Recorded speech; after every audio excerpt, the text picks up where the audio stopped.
Good morning. We are middle of the week and camp is going great. 200 and I don't know 210 or something. Somebody said up in Big Bear at camp. Going up there on Monday. I didn't check the weather. Probably should have, but what's going on in July and in Southern California? It's hot, and so we're driving up there, and I never thought to cover the things in my truck. And on the way up the mountain, it started to sprinkle just a little. I thought, well, that'll be okay. Then it started to sprinkle some more, and pretty soon lightning and thunder and pouring down rain like you were in Iowa or Kansas. And I mean, really strong lightning and anyway, so everything in the truck got wet and but everybody got up there. All the dust was down, trees clean, buildings clean, and that was a good thing. But really, just a great time already at camp, and I'm just thankful for the pastors. Various pastors there. I think 7 different pastors are there with the young people from their church, and it's a great time. And I'm thankful that I get to be a part of all of it. I think about 38 years we've been running camps, and I don't know exactly what year we started camps, but it was either our first or second summer. And then for a while we did summer camp. Then we added junior camp for the younger kids. This camp's for teenagers. And then we added a winter camp. And then on occasion we've had like a college retreat type camps. But anyway, it's great. And I love being a part of all that. I want to mention, I think I might have mentioned this somewhere recently, but this letter's still on my desk. This is for Dan and Jerry Johnson. May 17th marked 50 years since we first set foot in Brazil as missionaries with a 2-year-old in tow and 7 weeks before the birth of our second child. We added 2 more to the family during our first term, and our last addition came in our second term. And anyway, he just goes on to talk about what's going on, what his kids are doing, and I think last checked, 3 of his boys are there in the ministry in Brazil, and what a great thing. We get to be a part of that. We've not been supporting them for 50 years, obviously, but ever since we met them, we've been supporting them, and I know we support at least 2 of their sons. What a great thing that this is stuff we get to do. And I've never been to Brazil, but my money's been to Brazil. And your money, if you give to our missions program, your money's going to Brazil, and we get to be a part of the great work of the gospel. And then I want to mention a friend of mine. When I not maybe a few years after I started the church, a friend of mine, Tom Herzl, came and I'm not sure if he started a church or took a little church in the middle of L.A. And city churches are hard. There's no parking, and where do you go and what do you do, and it's awkward. And but anyway, he had a church there for some years, and we became friends over the years, off and on, and so he pastored a couple of different churches in L.A. And then his wife really struggled, faced a long battle with cancer, and he lost her to heaven. And he's been working as assistant for Pastor Wilkerson in Hammond, Indiana. And I got a note that he's now going. He's remarried, and he's going back into the pastorate in a place called French Lick, Indiana. And I looked it up. It's just a tiny little town of a couple of thousand people, and a little church there. And the pastor, there's a pastor who left or is still there, and he's leaving or whatever it might be. I can't remember the details, but he's in his 60s and a few years younger than me. But he said, I feel good, and I want to get out preaching and going soul winning, and it's great to be a part of the things of God in the ministry. And I handed these kind of an information sheet out a couple of weeks ago. 3 prayer requests. Our Christian school has put out, I just hear just real rough guess, 7 missionaries from our Christian school, 73 pastors or people in full-time ministry, Christian education, missionary work, whatever it might be. 73 people in the ministry full-time, and then we couldn't count all the people who are faithfully for serving in churches around the country. And our Christian school is it's phenomenal. But it never pays, the tuition never pays the bills. And I just want to encourage you, pray for the financial support of our Christian school. Just pray. I just ask you to pray that we would make a difference. Now, if we had $20, I did some, I'm not a good money person, but I scribbled some notes so that if I had $20 a week per student extra, that would put our school in the black and keep everything going. Right now, we're always having to raise money and try and find money and borrow from Peter to pay Paul. And but anyway, if you would think to pray for our Christian school, maybe you'd like to help. Whatever, it wouldn't matter how much, a lot or a little, one chunk or once a week or whatever. I put money in the school every week. I believe in it. I want a part of these young people, these young men, young ladies in the ministry. So many of our young people are serving God. I was thinking of the Patton boys, Nathan and Caleb Patton. Caleb runs a Christian school and serves in a church in Wisconsin, and his brother Nate is a missionary in the Philippines. Those boys grew up in our church, played sports, basketball and football, and went to our school and sold candy and helped raise money at the car wash to raise money for the Christian school and the youth department. And I want a part of that. So I just put money in every week in the Christian school. I don't have any kids to need to pay tuition, so I can help keep the money flowing. And then the second thing is our debt retirement. And we're looking, if we had I didn't write down the numbers, but we said we're looking for 100 people that would give $15 a week, or $115 chunks, and we just want to knock out our debt and get it. We need a new building. That's the third thing. We need to pray for our debt, pray for our Christian school, pray for our new auditorium. Because if we're busy putting our money into paying off bills of paying off mortgage and whatever else, then that money could be used to put up our new building. And we've got underground, and I can't remember all the things we've done besides the grading and the parking lot and the drainage and the fire hydrants and the sewer and all the stuff, everything underground that comes up to a building. We've got all that done and the slab poured. And then we just step back, wanting to make sure money's in order. And right now it's a great roller rink, basketball court, whatever, cement volleyball court. But, we need to put that building on there. It'll be about an 800-seat auditorium, and we need it. This is middle of summer, and our building is full. If our offering plates were as full as our building, that would be awesome. But anyway, if you'd pray about our building, and then pray about getting all of our debts paid off so that all of our money could go toward a new building, and then pray for our Christian school. These are three great prayer requests, and God has been more than generous to us. I mean to Christians. I'm not just talking about our church. I mean, if you're saved, God's been good to you, and we owe him. And he's never gotten what he deserved. That's for sure. So, and I want to also say 3:30 this afternoon, 7 o'clock tonight, we're starting a new series on Wednesday nights on the fundamentals. Just what are those base things that make up the Christian faith?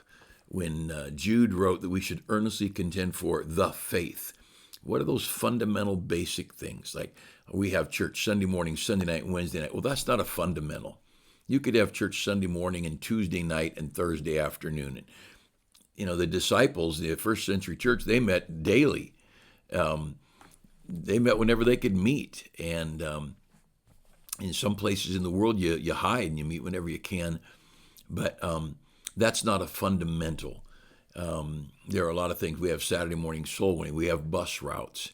Those aren't fundamental. Witnessing is a fundamental. But bus routes are not a fundamental. It's one of the ways we do a fundamental thing. The most base, bringing it back down to the most basic things. And there's a little list of a dozen or so things that we need to have clear in our mind. And this new generation of pastors and churches need to get it. And you that are older, you need to make sure that you're clear in your mind on the fundamentals, because we've got people that were raised in good Bible-believing, solid Baptist churches, and they're going to, you move or whatever, and they end up in a church with a rock band, no standards or convictions. They don't even have a name that means anything. They're not only not a Baptist, they're not in anything. It's the Purple Hair Fellowship, or it's the We don't want to label us Christian gathering or whatever it might be. And they may be wonderful people, but everything we have has a brand. I've got an Apple tablet right there, and I don't know what kind of a microphone this is, but sure enough, right there, there's a label of some kind on. I don't know what it is. My glasses would have a label, but they came in a pack of 5, probably from China. They're just readers. Been using the same.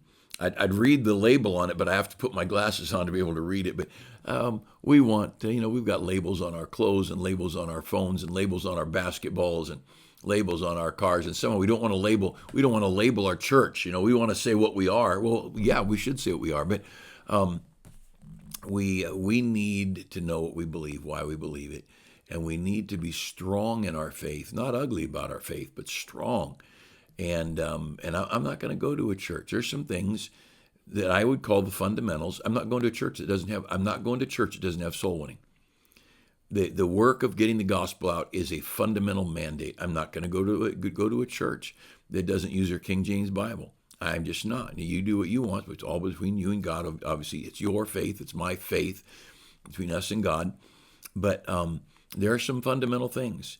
And so we're going to go through a series on fundamentals. And Lord willing, it's going to be a book at the end because this generation needs something clear in their mind. Of course, one of the things we got to do is get this generation reading books. We listen to everything online and everything on podcasts and websites, and nobody's reading books. Man, do we need books. But anyway, hey, I want to show you something in the book of Matthew, chapter 27. Just a quick thought here. Most of you know the story. Judas had betrayed Jesus, and Judas got the 30 pieces of silver. But when Judas saw that Jesus was condemned to death, that bothered him. And he realized to some extent, I don't know to what extent, but he realized to some extent that he had done wrong. I'm going to read the verses here. Matthew 27:3. Then Judas, which had betrayed him, when he saw that he was condemned, repented himself and brought again the 30 pieces of silver to the chief priests and elders, saying, I've sinned in that I've betrayed innocent blood. And they said, what is that to us? See thou to it. And he cast down the pieces of silver in the temple and departed and went and hanged himself. He committed suicide. The guilt was so overwhelming that he literally the money that he got that brought him the guilt, he hated what he got out of it. And a lot of times things we want, it's not really what we want. When we get it, it bothers us too much. And he hated that money. And he threw that money down there in the temple, and he went out and hung himself and died. And this overwhelming guilt. Now we're gonna mess up. I just moments ago sent a text to somebody, kind of an apology of sorts. I made a comment in passing, and for several days ago, and I thought, I hope that wasn't taken wrong. And I talk a lot. I talk too much, and sometimes I say stupid things, and I fulfill that verse in Ecclesiastes that about a fool is known by the multitude of his words, or something like that. But I felt like I might have hurt somebody's feelings or whatever. It just, sometimes my cutting up is not funny. And you might say, well, stop it. Well, you stop being you. Try that sometime. We are what we are. And my ease in the pulpit for preaching brings with it my ease of sarcasm and I love life. You're not going to offend me. You want to make fun of a tall, gray-haired Norwegian independent Baptist pastors, whatever. But some people do get offended, and I know, and we shouldn't. But anyway, but this thing of guilt, don't let guilt eat you up. Don't let guilt destroy you. What happened to Judas? He died. He went out and hung himself. He hated the very money. In Zechariah chapter 11, it tells about this event prophetically. Zechariah chapter 11 in verse 12, and I said to them, If you think good, give me my price, and if not, forbear. So they weighed for my price 30 pieces of silver. That's what they valued the Savior. And the Lord said to me, cast it to the potter, a goodly price that I was priced at of them. And I took the 30 pieces of silver and cast them to the potter in the house of the Lord. When you read the rest of the text here in Matthew, the priest said, well, we can't take, this is blood money. Well, they're the ones who gave him the blood money. And religious leaders are just horrible. And so they took that money, said, we can't keep it. So they bought a field from a potter to bury strangers in. And so Judas literally fulfilled that Zechariah 11 prophecy, completely throwing the money down in the temple, and it was gone to the potter for the potter's field. And what a tragedy of what guilt can do to people.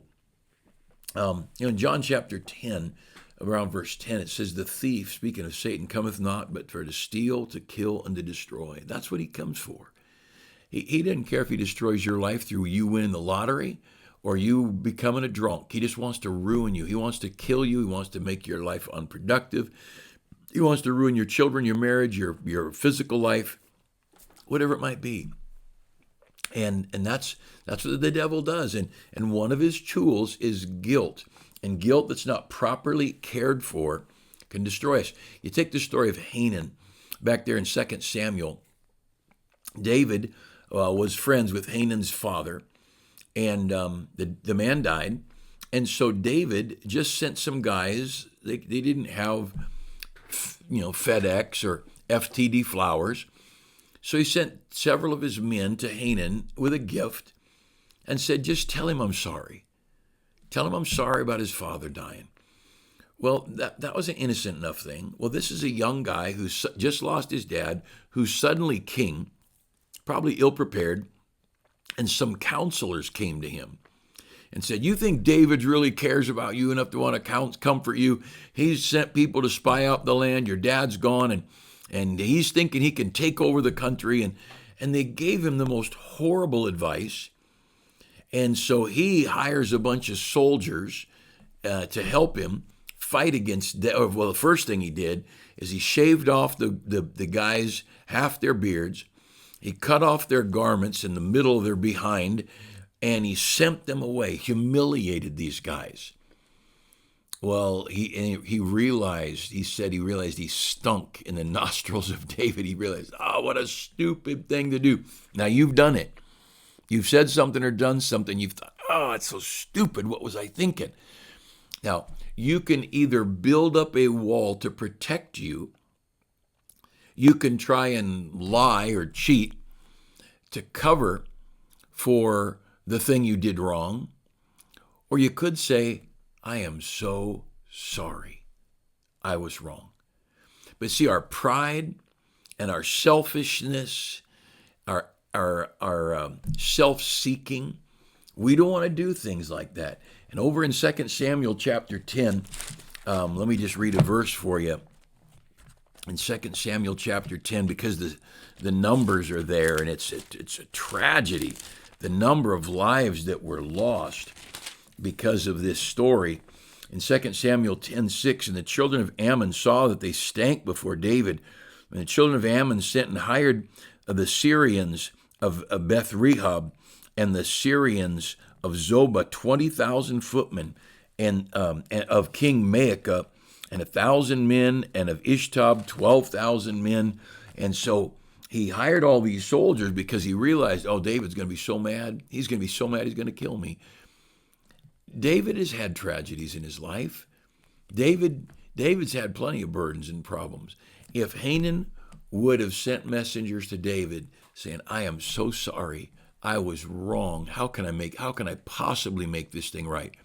I guarantee you, it would have been better than what it was, because you read through the story, there were 7,000 chariots who were destroyed. So 7,000 chariot drivers, sometimes two people in a chariot. And then there were 40,000 mounted warriors. That's not counting foot soldiers. 40,000 men on horseback died. 7,000 people driving chariots died. And however many more died. all out of guilt. That a man was not willing. Proverbs says a man's pride will bring him low. I think it's Proverbs. A man's pride will bring him low. And, marriages are broken up because of guilt. Siblings divide over guilt, especially adult siblings. We will be out of guilt. We'll break fellowship with friends. We'll be guilty about how we handled something at our church. And because I didn't handle it right, and I don't mean me, the pastor, but as a church member, maybe some church member hurt somebody else's feelings or said something, and then we're too proud to say, I'm sorry. Just recently something came up and something was said and something was said back, and I thought, you know what? I know it's not my business. It was between two people, but they're both church members. And I thought, this could get somebody out of church.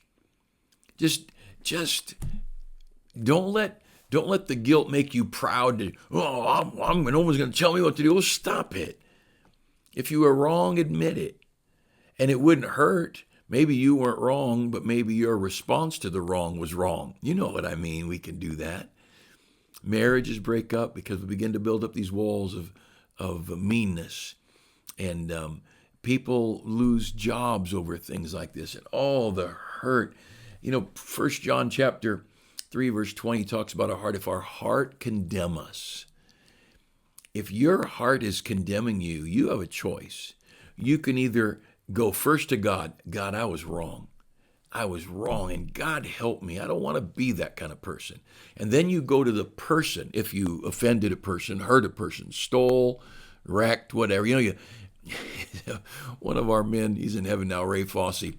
First time he's at our church. He pulls in the parking lot. We're in a tent on a dirt lot. I mean, it's a rough old church. And he comes out to get into his car after church. Someone had backed. We didn't have a parking lot. People just parked randomly. And someone backed forward, whatever, hit his car, dented it, and left. That's just wrong. And that could have kept him from ever coming back to church, but he didn't. He came for many years, faithful, great member. But that person, you know how that guilt would have plagued them if they're saved. You can't do that as a Christian, not have it plague you. And they should have come back and said, I hit your car and I'm so sorry. And I left. I left out of fear. I was embarrassed. I didn't want to be the stupid person who got in a wreck in the church parking lot. And would you forgive me? You know what happens? All the guilt's gone. And that takes care of the bitterness. It takes care of the ugly words. Now, some people aren't gracious enough to forgive. They may be ugly back, but most people, they understand we're only flesh. And I just want to encourage, Scripture teaches us, if you bring your gift to the altar, you're going to take time to pray and talk to God, and you remember your brother has aught against you, go to him. Leave your gift at the altar, Jesus said, and go get right with your brother. God doesn't want us at odds with one another. And Judas, his guilt, because he did not deal with his guilt, it so overwhelmed him that it killed him. He took his life. And there's a lot of people who they allow this guilt to build up, and they think it's unforgivable. They think no one would understand, and they think all these satanic things the devil's throwing at you. Just do it God's way. Just go to someone, and I've had to do it. I've had to eat humble pie. But I know this, I can't go day after day and week after week with something between me and a brother, or that I did something wrong, and now I can't do that. I just can't. I guess one of the most insulting things that's ever been said to me is when someone accused me of doing wrong and covering it. Well, that makes me mad. That is as big an insult to a person's character. You can accuse me of a lot of things, and I'll just say guilty. I'm not scheduled, guilty. I'm not good with paper, guilty. I'm not good with money and finance, guilty. But I know this, I like being right with God. And I cannot have something that I have between me and a brother hurting somebody or whatever it might be and not go get it right. I've called people, I've written people letters, I've sent them texts, I've approached them face to face. but I am not going to let guilt eat me up. I got too much to do. And once you've experienced the relief of confession, not to a man, but to a person you offended. Don't come confessing to me, or this thing of confessing to a priest, that's nonsense. But you confess to the one you've offended. I think there ought to be some confessing between husbands and wives. I was wrong. I think a lot of the grief, I know of some people I've been with in regard to their death of their spouse, and they were at odds with one another. They'd said some ugly things, and there was a riff between a husband and wife, and then one of them died suddenly, and they can never get that right, and they carry that guilt. Well, you can get it right. You go to God and you confess it to God, and you tell God, hey, they're up there with you. Tell them I'm sorry, I was wrong, whatever. You got to get it right. You can't live in guilt. And Hanan, 70,000, 80,000 people. I don't know how many people died because he was too proud to go to David and say, I was so wrong. Would you forgive me? And I want to encourage you, don't let guilt weigh on your heart. Between you and maybe it's somebody who would never forgive you, someone who hates you. I asked somebody once about a situation. I said, so when can I go to them and just tell them I'm sorry and I'm sorry for whatever? And they said, yeah, probably never. But you know what I can do? I can tell God I'm sorry, and I can put it in a letter. Sometimes if you know they're not going to respond right, put it in a letter, because they don't know how to respond back. And so you put a note and take all the blame. Don't say, I'm sorry how I acted, but had you not been such a jerk, don't do that. Just put it in a text or a note or whatever. And I don't like this kind of thing on texting and digital communication, but you put it in a piece of paper. I just want you to know I'm concerned that I might have hurt you. And if I did, I'm so sorry. Period. Done. And what happens is, it's off my chest. Now, they can hate me till Jesus comes. And when Jesus comes, they won't hate me anymore. But, don't let guilt destroy you. Satan is the only one that wants you to stay guilty. In the book of Revelation, Satan is called the accuser of the brethren. He's the one throwing stuff. He accuses you to you, and he accuses you to me. Satan gives me these ideas. Yeah, those people are doing blah, blah, blah, blah. And he's trying to get me to think evil of others. I'm not going to do that. My life is too short to let bitterness rest in this heart. And I like that song, How About Your Heart? Is It Right with God? That's what you want. And poor Hanan made such a mess. And in the end, he had to humble himself and go to David saying, I'm sorry anyway. He still had to do it. They're all going to die.